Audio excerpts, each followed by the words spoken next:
Praise the lord. సామెతలు 13వ అధ్యాయము 1వ వచనం ప్రారంభం. తండ్రి శిక్షించిన కుమారుడు జ్ఞానము గలవాడగును. అపహాసకుడు గద్దింపునకు లోపడడు. నోటి ఫలము చేత మనుష్యుడు మేలును అనుభవించును.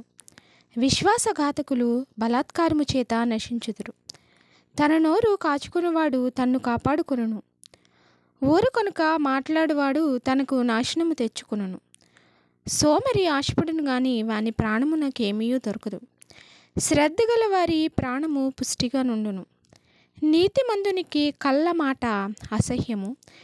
భక్తిహీనుడు నిందించుచు అవమానపరచును. యథార్థవంతునికి నీతియే రక్షకము. భక్తిహీనత పాపులను చెరిపివేయును. ధనవంతులమని చెప్పుకొనుచు లేమిడి గలవారు కలరు. దరిద్రులమని చెప్పుకొనుచు బహుధనము గలవారు కలరు. ఒకని ప్రాణమునకు వాని ఐశ్వర్యము ప్రాయశ్చిత్తము చేయును. దరిద్రుడు బెదిరింపు మాటలు వినడు. నీతిమంతుల వెలుగు తేజరిల్లును. భక్తిహీనుల దీపము ఆరిపోవును. గర్వము వలన జగడమే పుట్టును. ఆలోచన వినువానికి జ్ఞానము కలుగును.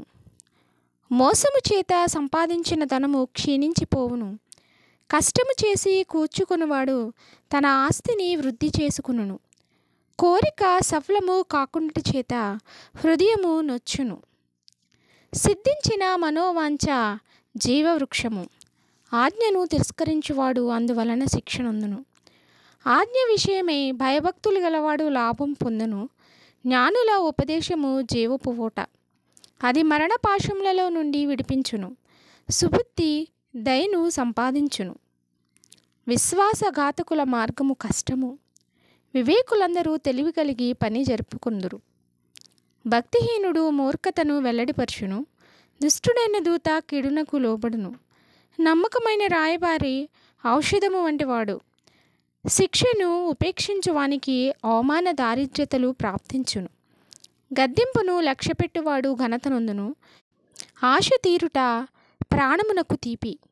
చెడుతనమును విడుచుట మూర్ఖులకు అసహ్యము. జ్ఞానుల సహవాసము చేయవాడు జ్ఞానము గలవాడగును. మూర్ఖుల సహవాసము చేయవాడు చెడిపోవును. కీడు పాపులను తరుమును. నీతిమంతులకు మేలు ప్రతిఫలముగా వచ్చును. మంచివాడు తన పిల్లల పిల్లలను ఆస్తి కత్తలునుగా చేయును.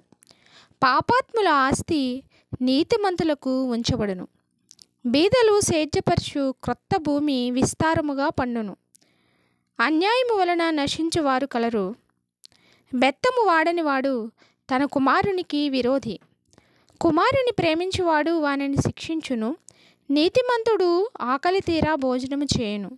భక్తిహీనుల కడుపునకు లేమి కలుగును. ఆమెన్.